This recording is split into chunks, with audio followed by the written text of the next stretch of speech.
마태복음 23장은 여러분 우리 예수님께서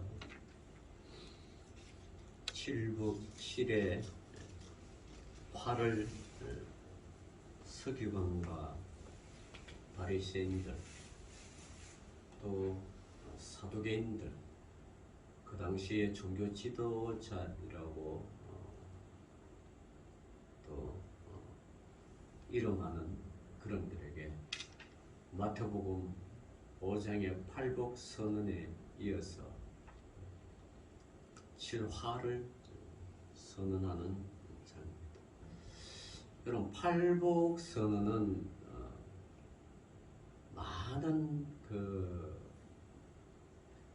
유대인들 이스라엘 백성들에게 그 당시 로마 지하의 압제 속에서 그들을 강렬하게 구원해 주기를 소망하는 메시아 대망 사상이 그 당시에 있었죠.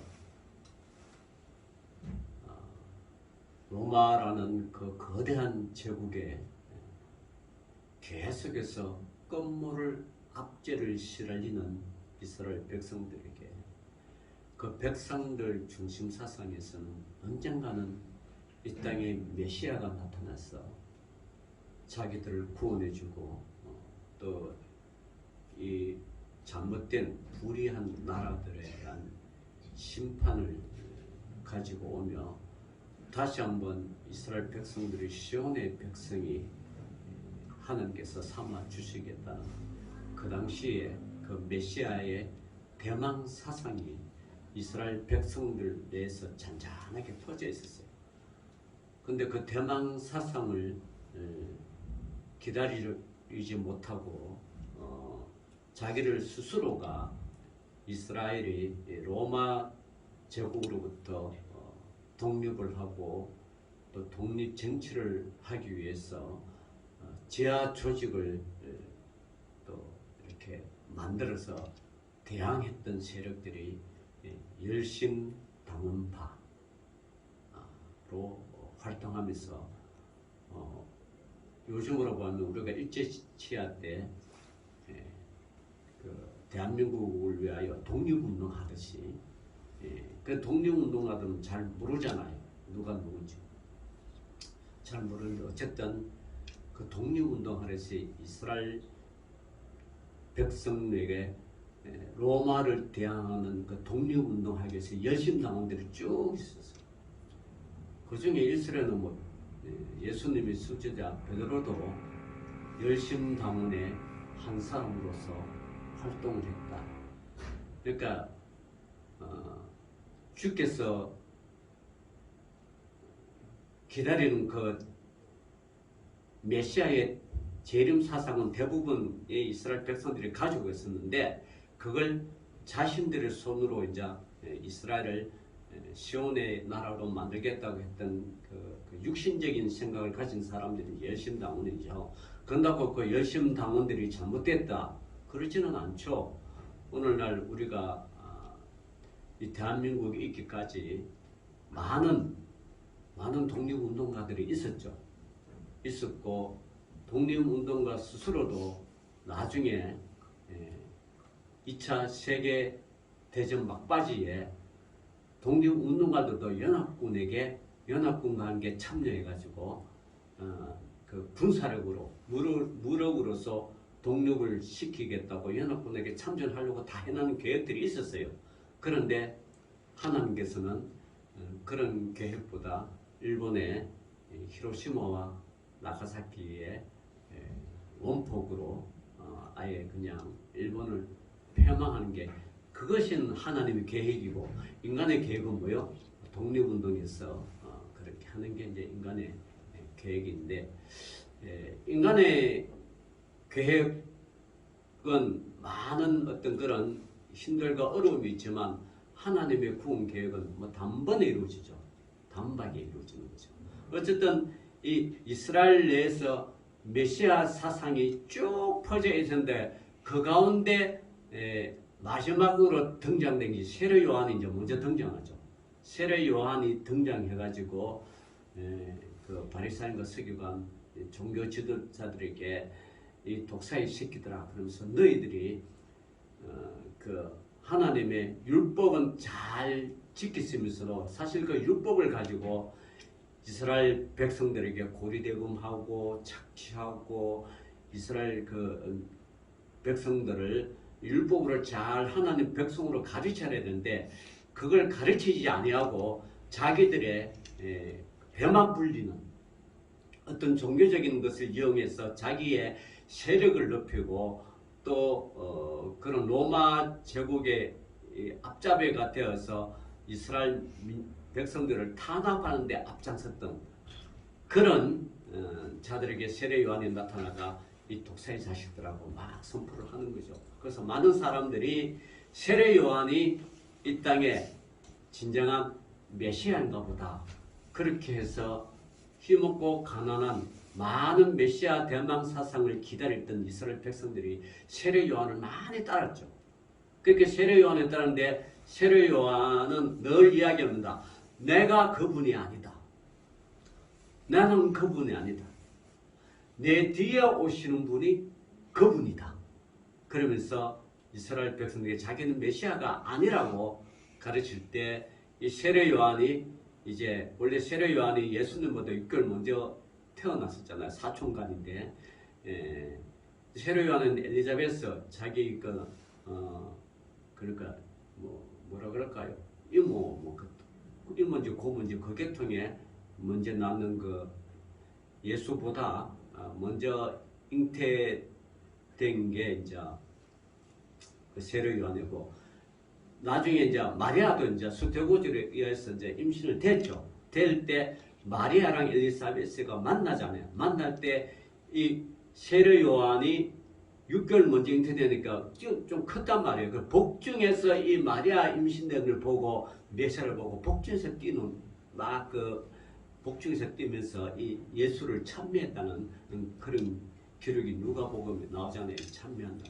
어쨌든 대단한 사람들이 복중에서 메시아를 아는 거고. 자, 그래서 때가 되면 6개월 먼저 나타나고 때가 되면 6개월 후에 나타나고 이게 이제 계속 30세 후 때 이제 예수님께서 공생애할 때 세례 요한은 그보다 먼저 그 메시아가 나타난다고 설교하는 선지자 역할을 하는 거죠. 그러면서 많은 이스라엘 백성들을 그렇게 희망을 주고 소망을 주고 메시아가 태어날 것이라고 예비했던 그런 메시아를 예비한 그런 예비를 내쳤던 그런 선지자죠. 어쨌든 세례 요한이 그렇습니다. 그래서 나중에 세례 요한한테 예수님이 다가오시죠. 와가지고 요단강에서 세례 받을 때 아니 나보다 더 크신 이가 어떻게 나한테 세례를 받으라 합니까? 그렇게 할 때 예수님께서 세례를 베풀라. 세례를 베풀 때 성령이 임하죠. 하늘은 영광, 땅에는 평화. 그 세례했던 그 성령이 임할 때 세례를 줌으로써 이제 세례 요한의 시대는 끝나고 예수 그리스도의 시대로 넘어오는 과도기적인 거죠. 그래서 많은 사람들이 그러듯 세례 요한을 따를 때 세례 요한이 그들을 향하여 외칩니다. 나는 내 뒤에 오신 분이 크다. 그분이 구주시고 그분이 메시아지. 나는 그분의 신들매 매기도 감당치 못하다.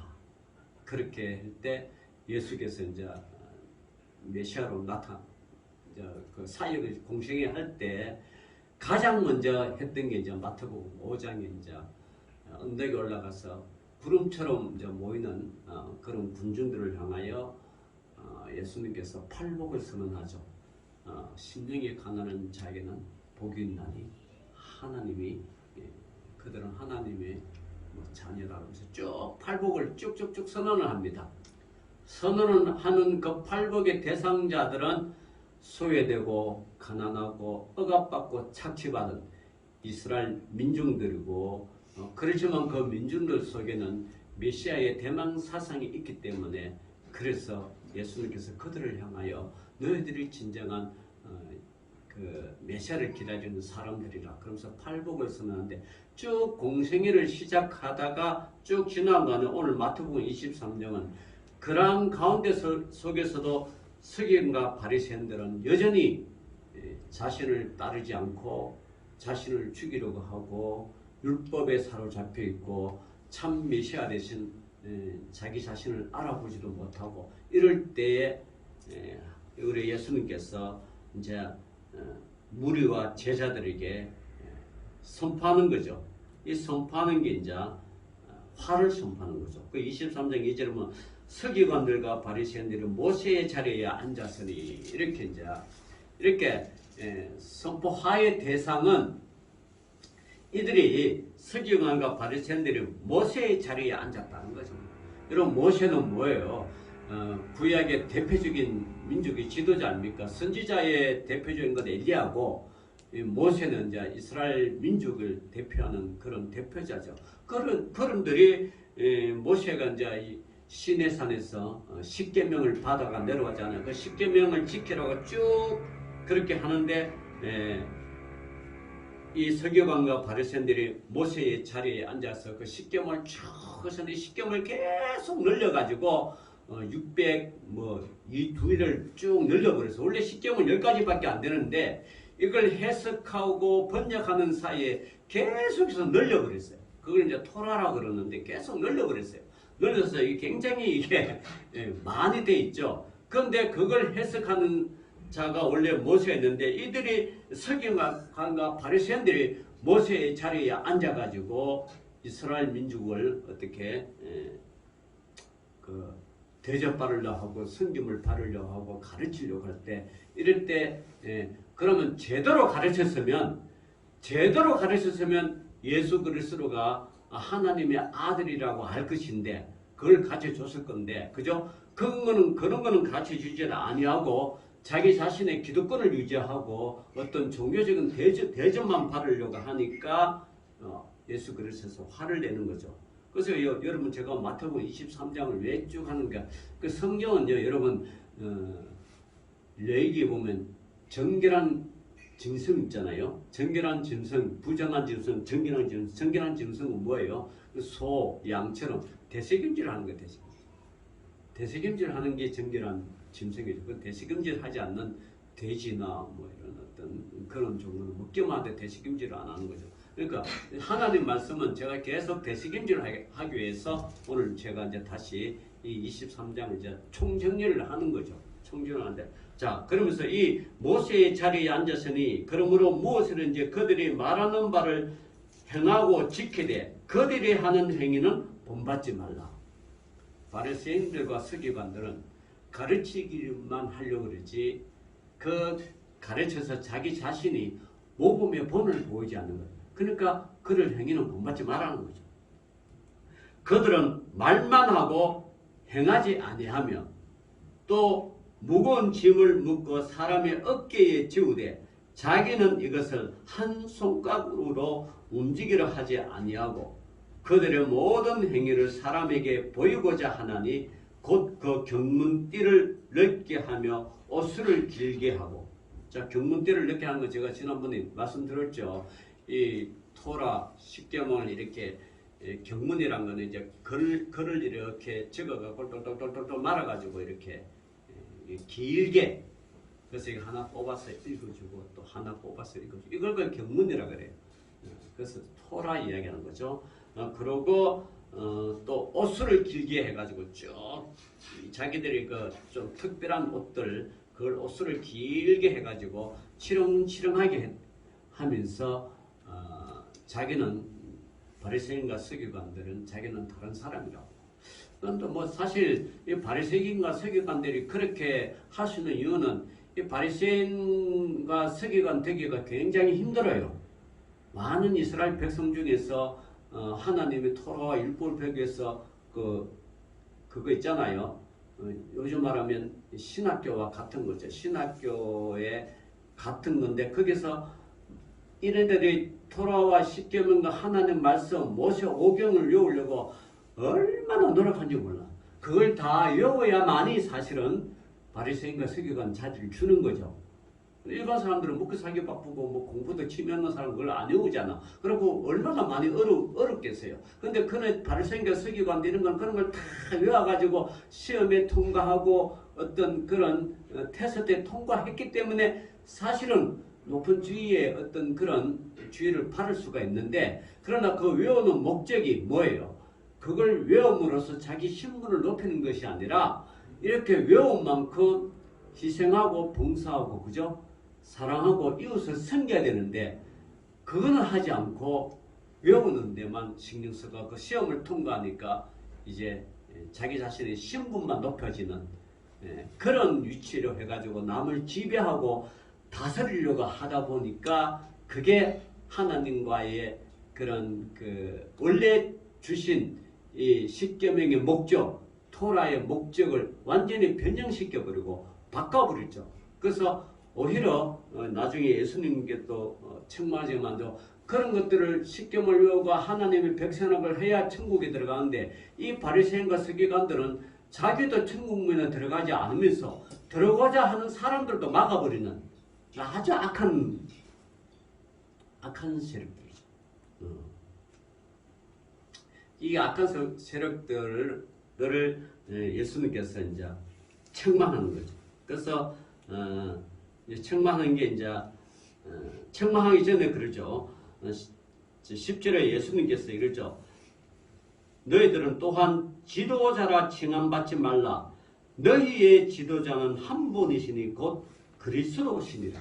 그렇게 자기들이 토라를 외우고 십계명을 외우고 했던 그것은 한 분, 그리스도를 섬기기 위하여 그렇게 외우는데, 그 그리스도가 실질적으로 나타나가지고 하나님 말씀을 전가할 때 이네들은 그것을 어떻게 하나님이 사람으로 내려올 수 있느냐 하면서 시기하고 박해하고 나중에 죽이기까지 모의하는 그런 자를 향하여 예수님께서 자기 자신은 그리스도인데도 그걸 모르는, 그래서 맹인과 같은 그런 바리새인과 서기관을 향하여 책망하는 거죠. 자, 11절에 너희 중에 큰 자는 너희를 섬기는 자가 되어야 하리라. 그래서 큰 자는요, 뭐 어떤 스스로 지위가 높은 게 아니라 작은 사람들을 섬기는 자가 큰 자는 거죠. 자, 12절에 누구든지 자기를 높이는 자는 낮아지고 누구든지 자기를 낮추는 자는 높아지리라. 역설법입니다. 역설법. 여러분, 대통령 자리가 귀중하죠. 소중하죠. 그러나 여러분, 그 대통령 자리는 딱 하나죠. 국민의 생명과 재산을 지키기 위한. 그죠? 그게 대통령 자리. 근데 이거 반대되는 행동을 한다.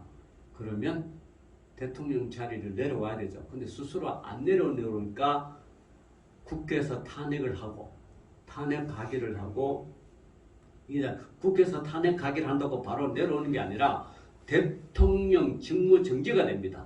탄핵을 당하면.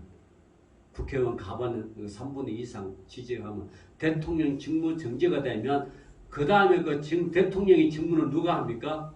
행정상 국무총리가 합니다. 그래서 국무총리가 이제 대통령 직을 직은 아닌데 뭐라 그럴까, 대통령에 버금가는 행정적인 지침을 내릴 수 있죠. 대통령은 아니에요. 그래서 이제 대통령 탄핵을 당해서 이게 어디로 넘어가요? 우리나라는 이 헌법재판소로 넘어가죠.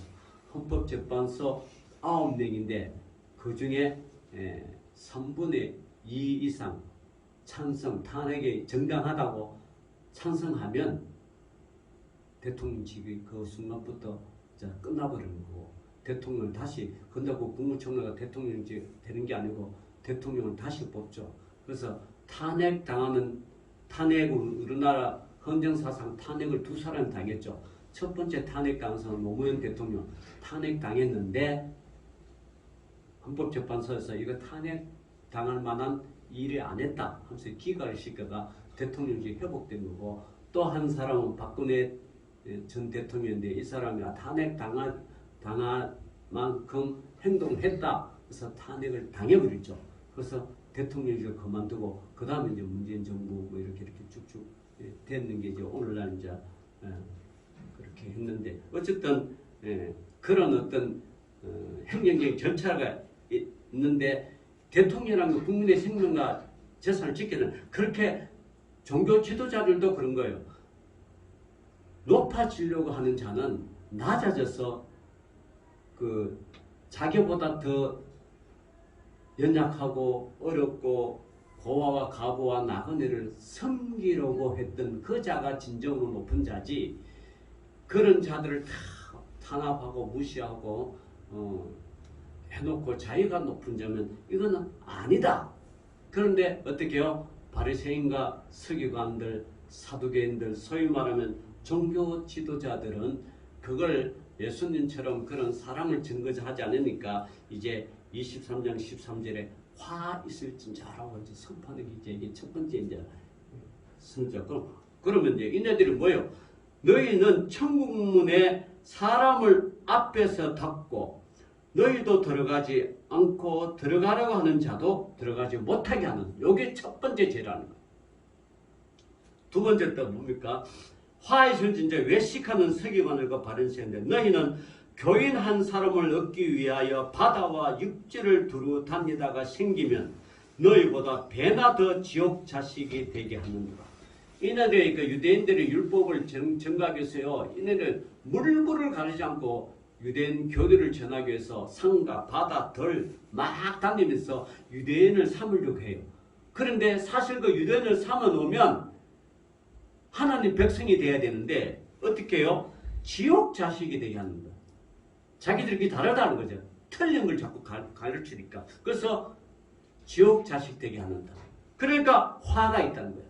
자, 세 번째로 화 있을진저 눈먼 인도자여 너희가 말하되 누구든지 성전으로 명시하면 아무 일 없거니와 성전의 금으로 명시하면 지킬지라 하는도다. 서기관과 바리새인들이 성전의 금, 물질의 눈이 어두웠다는 거예요. 성전으로 명시하면 그걸 지키든지 안 지키든지 상관없다. 그런데 성전의 금으로 명시하면 지켜야 돼. 뭘 드리겠습니다. 뭘 바치겠습니다. 그러면 그 바쳐야 돼. 그러니까 그 바친 걸 가지고 자기들이 호의호식 하는 거예요. 그러니까 이 화가 있다는 거예요. 이 화 있을 진짜. 자, 그러면서 또 23절에 보면 화 있을 진저 외식하는 서기관들과 바리새인들 너희가 박하와 회황과 근처의 11조는 들으되 율법에 더 중한 바 정의와 긍휼과 믿음은 버렸더라. 그러나 이것도 행하고 저것도 버리지 말아야 할지니라. 예, 여러분 박하, 회양, 근처 11조 다 들으되 하나님 말씀인 정의, 긍휼, 믿음도 해라는 거죠. 그렇게 해라는 거죠. 이거 박하, 회양, 근처의 11조 들으지 말라는 게 아니라 예수님께서는 이보다 더 정의도 해야 되고 긍휼도 해야 되고 믿음도 있어야 된다. 그렇죠? 그렇게 이것도 버리지 말아요. 자, 그러면서 서기관과 바리새인들을 책망하는 거죠. 자, 또 25절에 화 있을진저 외식하는 서기관들과 바리새인들과 장과 대접의 곁은 깨끗이 하되 그 안에 탐욕과 방탕으로 가득하게 하는도다. 눈먼 바리새인이여 너는 먼저 안을 깨끗이 하라. 그리하면 겉도 깨끗하리라. 예, 여러분 서기관과 바리새인은 외식, 외모는 상당히 중요하게 여기는데 그 안에 있는 자기 자신의 정결 이런 거는 별로 신경을 안 씁니다. 보면 겉은 뜨까부쩍하면서 잘 차려입으면서 속 내의 같은 거, 속 집안에 이런 거는 엉망진창인 거죠. 엉망진창. 참, 여러분 집안을 깨끗이 하십시오. 겉은 깨끗이 하는 것보다 사실 집안에 겉으로부터, 이 세균은 여러분 겉으로부터 들어오는 게 아니라 안에 내부로부터 생기는 거예요. 그죠? 여러분 암이 우리나라 사망 발생률의 1, 2위가 암인데 암이 겉에 생겨요, 안에 생겨요? 여러분 몸 안에 암이 겉에 생겨요, 안에 생겨요? 안에 생기는 거예요. 안을 깨끗이 해야 돼요. 안을 깨끗. 그러니까 이 바리새인과 서기관들이 너희는 장과 대접은 깨끗하게 하고 실속은 그 속에는 더럽다. 그렇게 하는 거예요. 그러니까 겉도 깨끗하게 하는 거예요. 안과 겉을 똑같이 깨끗하게 하는 거예요. 27절 화 있을지 외식하는 서기관들과 바리새인들이여 회칠한 무덤 같으니 겉으로는 아름답게 보이나 그 안에는 죽은 사람의 뼈와 모든 더러운 것이 가득 하도다. 그리고 이것도 이야기했죠. 회치란 물은 무덤 사람들이 그 예루살렘을 향하여 이제 예배 들어갈 때 무덤에 닿으면 그 레위기 정결법에 걸리죠. 그 무덤이나 시체나 동물 시체 이런 거 만지면 안 된다. 가다가 무덤인지 모두 언덕인 줄 알고 석서치면 이게 무덤이니까 이게 안 된다는 거예요. 그 예루살렘 예배를 못 들어가요. 그러니까 여기는 무덤이다 하고 회치를 쫙 하죠. 그러니까 그 바깥에서 멀리서 볼 때는 이게 진짜 아름답게 보이는 거예요. 그걸 이제 비유로 하는 거죠. 예수님께서. 그러니까 회칠한 무덤 겉은 화려하지만 실상은 그것은 그 속에는 뭐요? 사람 죽은 사람 뼈와 모든 더러운 것이 가득하다. 죽은 사람 여러분 시체 냄새 나죠. 그래서 근데 참 예수님께서는 사람이 부패하고 냄새나고 해도 구원받은 사람에게는 그 냄새조차도 예수님께서 냄새를 안 낸 거예요. 그러고 보면 뭐냐 그러면 나사로가 죽을 때 자기 그 누이들이 와가지고 예수님이 좀 일찍 왔으면 나사로가 죽지 않을 것인데 너무 늦게 오셨다. 그러니까 예수님께서 그 어디 있느냐? 그러니까 저 무덤에 지금 있는데 지금 죽은 지 지금 사흘이 돼가는데 시체가 냄새 납니다. 그 가까이 하지 마십시오. 유대인들 정결법에 의해서 가까이 마십시오. 근데 예수님께서는 딱 돌문을 열어라 그래가지고 나사로야 나오라. 또 예수님이 자기 사랑하는 사람은요 그 죽은 시체의 썩은 냄새까지도 이게 추하게 안 보이는 거예요. 한 영혼이 그렇게 귀하다는 거예요. 그래서 나사로야 나오는 거. 나사로가 나오면서 예수님 명령이 떨어지자마자 그 영혼에다가 속과 겉이 깨끗한 사람으로, 그죠? 그 동력했던 그런 그 미라같이 똘똘똘 했던 그걸 다 풀면서 온전한 모습으로 나타나죠. 예수님께서는 그렇게 하셨던 거예요. 그 깨끗하게 나타나는 우리 예수님의 그런 사랑이죠. 그런 사람까지 사랑해 주는 거예요. 자, 그러면서 이제 이 외식하는 사람들을 이야기하고 이제 또 28절에 29절에 화에 슬진지 외식하는 서기관들과 바리새인들 너희는 선지자들의 물음을 만들고 어인들의 비석을 꾸미며 이르되 만일 우리가 조상들이었다면 우리가 조상 때에 있었더라면 그들은 우리의 선지자의 피를 흘리는데 참여하지 아니하였으리라 하니 이 땅에 많은 하나님의 이름으로 오는 선지자들을 이스라엘 백성들이 많이 죽였잖아요. 근데 서기관과 바리새인들이 자기들은 이제 율법을 알기 때문에 진짜 선지자로 오면 이건 우리가 안 죽이겠다고 그렇게 하는데 실상은 그것이 예수님 자신이 하나님의 아들로서 왔는데도 불구하고 죽이잖아요. 응? 죽이잖아요. 이게 어폐가 있다는 거예요. 말이 안 맞다는 거예요. 안 맞는다. 너희 조상들 탓하냐? 지금 내가 와도 너희들이 나를 죽이려고 하지 않느냐? 그걸 역설적으로 이야기하는 거예요. 그래서 32절에 너희가 너희 조상의 분량을 채우라. 너희 조상이 선지자들을 죽인 것 같이 너희들도 나를 죽이라 이 말이죠. 공개적인 어떤 그런 협박이 너희 나를 죽여도 내가 난 죽음을 난 죽겠다. 왜냐하면 너희를 그렇게 너희 조상들과 같이 선지자를 죽인 것 같이 이 땅에 진정한 메시아인 하나님의 아들은 나도 너희를 손에 죽을 것이니 그러니까 너희가 너희 조상의 분량을 채우라. 나를 죽이라 이거죠. 나를 죽여. 이게 예수님께서 이 땅에 오신 목적이죠. 자기는 십자가를 죽이기 위해서 오신 거죠. 그죠? 그럼 죽이라는 거죠.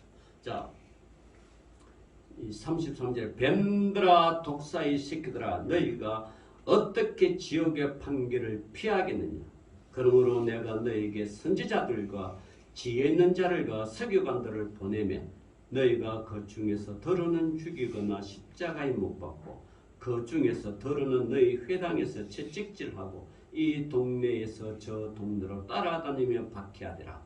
여기서 34장에 나오는 선지자들과 지혜 있는 자들은 예수 그리스도의 제자들을 가리킨 거고요.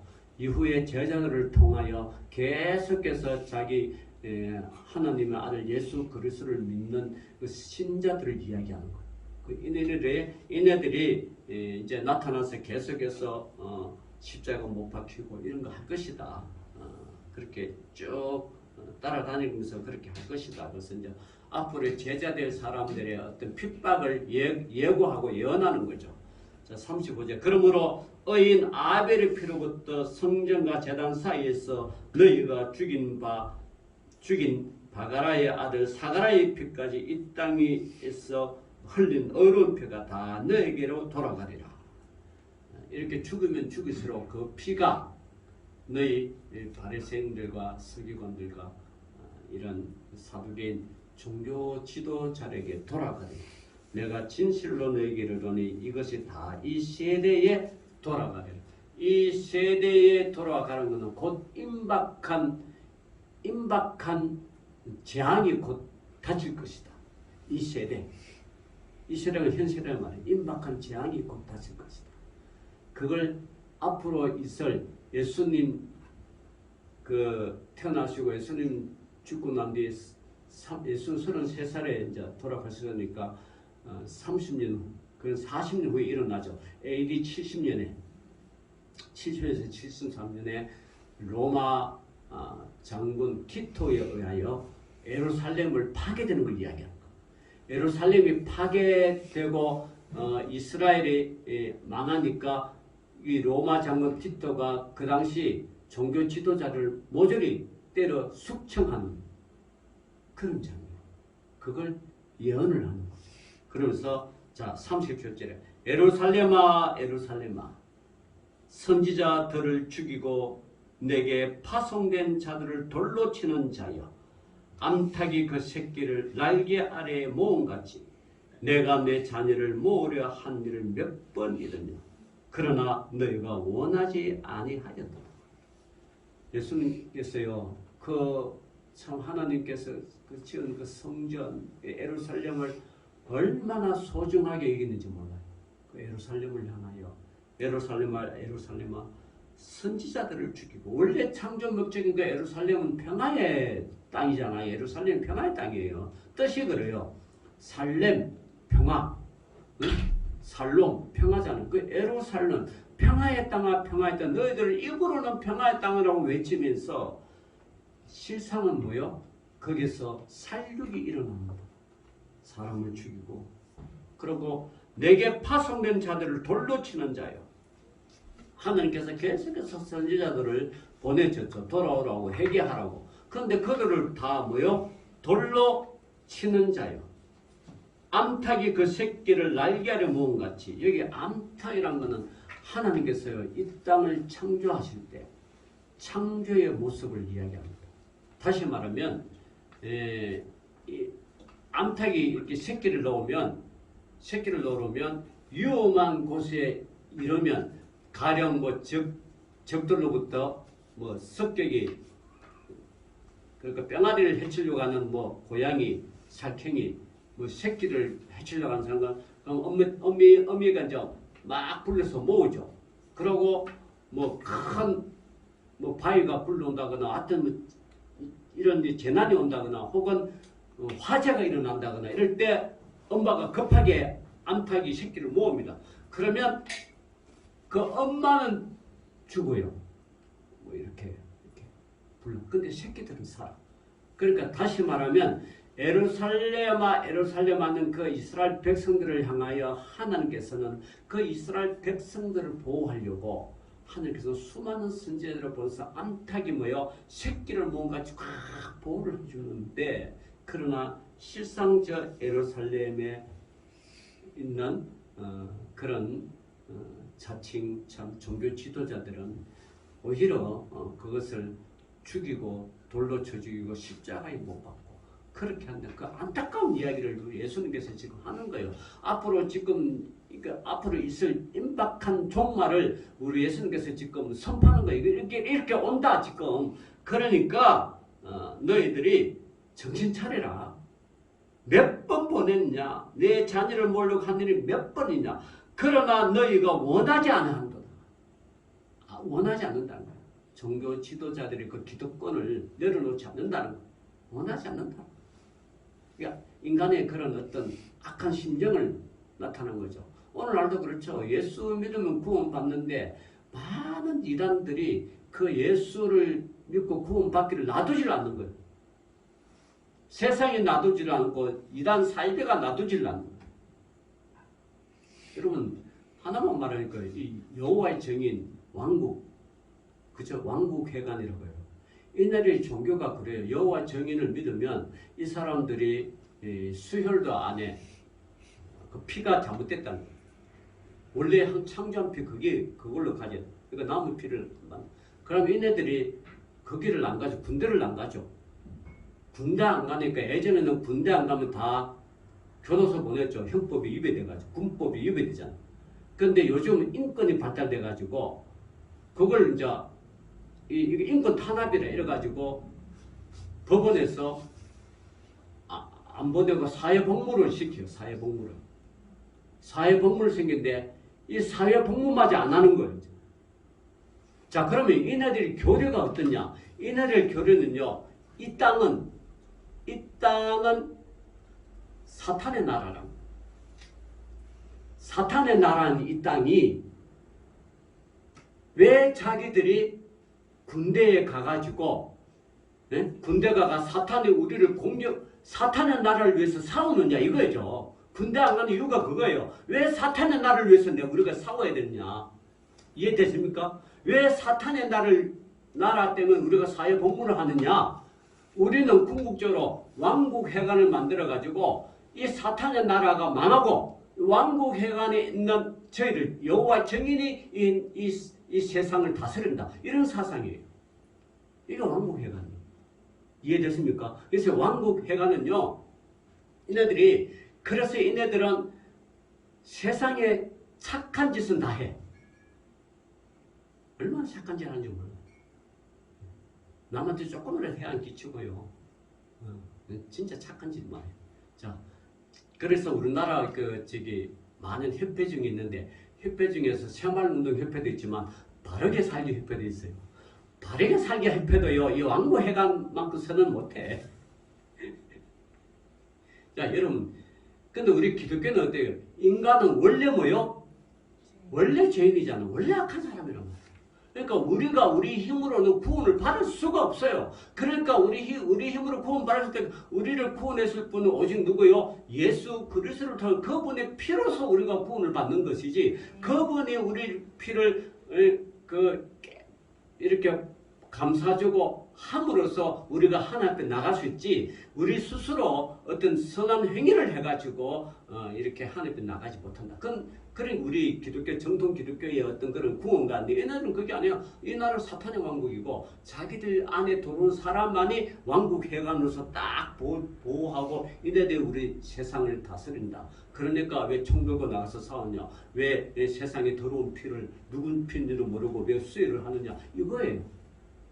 교류를 하면 간단한데 우리 자꾸 그 사람의 행위만 보잖아. 거룩한 자고 깨끗한 자고 세상에 야 저렇게 착한 사람들이 있냐. 그네들은요 그 착한 행위를 해야만이 구원받는 거예요. 달라요. 착한 행위를 해서 구원받는면요 우리 예수님께서 십자가상에 돌아가시 골고다 십자가에 돌아갈 때 좌우편 강도 때 강도라는 게 뭐예요? 로마 제국에서 살인을 저질 때가 반역을 했던가 안 그러면 이스라엘 백성 내에서 뭐 어떤 그런 흉악범들이잖아요. 흉악범인데 이 둘이 고백이 들어가잖아요. 한 사람은 너가 진정 하나님의 아들이라면 너도 구원받고 나도 구원시켜달라. 그렇게 고백하고 한 사람은 무슨 소리냐? 이분은 진정한 하나님의 아들이다. 그러니까 우리는 죄를 지어서 여기 십자가에 상에서 우리 죽고 가고 있는데 이분은 그런 분이 아니다. 그러면서 이분이 그보고 예수여 당신의 나라가 임했을 때 나를 기억하옵소서 이렇게 고백하는 거예요. 그러니까 예수님께서 너는 오늘 나와 함께 뭐요? 낙원에 있습니다. 구원받았잖아. 행위로 말하면 여호와의 증인 왕국회관에 둘 다 구원 못 받아. 행위로 말하면 구원 못 받아. 그러나 우리의 구원은 자기 죄를 뉘우침으로 예수를 믿는 데 있잖아요. 구원 받잖아요. 그러니까 이래는 골고다의 십자가의 은혜의 사건 절대 이해하지 못하죠. 여호와의 왕국들은. 이해하면 왜 이단이 그렇게 왜 이단인지 구원론이 달라서 그런 거예요. 그 해결하는 방법이 다른 거예요. 그래서 이제 이런 이제 말씀을 마치는데 어쨌든 이 예루살렘에서 하나님께서는 우리 예수님께 예루살렘이 파괴되는 것을 보고 있는 거예요. 곧 파괴된다. 그렇게 파괴 안 시키려고 선지자를 보냈는데 돌로 쳐 죽이고 너희들이 다 돌려쳐 죽이잖아. 자, 38절 보라, 너희 집은 황폐하여 벌어진 바 되리라. 예루살렘 완전 파괴 벌어진. 39절 내가 너희에게 이르노니 이제부터 너희는 찬송하리로다. 주의 이름으로 오시는 이여 할 때까지 나를 보지 못하리라. 이로는 이제 예수님 공생의 상이 끝나는 거예요. 잡혀가는 거예요. 그걸 예언하는 거예요. 나중에 예수님 재림하실 때 주의 이름으로 오시는 이여 구원받는 백성이 이걸 외치는 거죠. 그래서 오늘 이 23장을 쭉 보면서 우리가 바리새인과 서기관과 사두개인들 종교 지도자를 향한 그 위선을 향하여 신랄하게 비판하고, 그러나 예수님의 궁극적인 목적은 뭐냐 그러면 예루살렘을 보호하고 예루살렘에 있는 그 이스라엘 백성들을 보려고 오늘날 온 세계에 퍼져 있는 주의 자녀들을 구원하기 위하여 우리 예수님께서 이런 말씀을 하셨다는 거예요. 이게 23장의 핵심이에요. 오늘 저와 여러분이 참 십자가상에 죽은 예수 그리스도의 그 본래의 정신은 예수 그리스도 사랑의 정신을 저와 여러분이 깨닫고 우리도 이 선교 헌신 날에 참 땅끝까지 들어 주의 오시는 주의 이름 부르는 그날까지 선교사이고 전도사에게 함께 다 참여하는 저 여러분 되시기를 주의 이름으로 축원합니다. 기도합시다. 주님 감사합니다. 오늘도 믿음의 백성들 주의 이름으로 오시며 찬송하는 그날까지 저희들을 지키시고 보호해주시고 함께하여 주옵소서. 예수님 이름으로 기도 올리옵나이다. 아멘.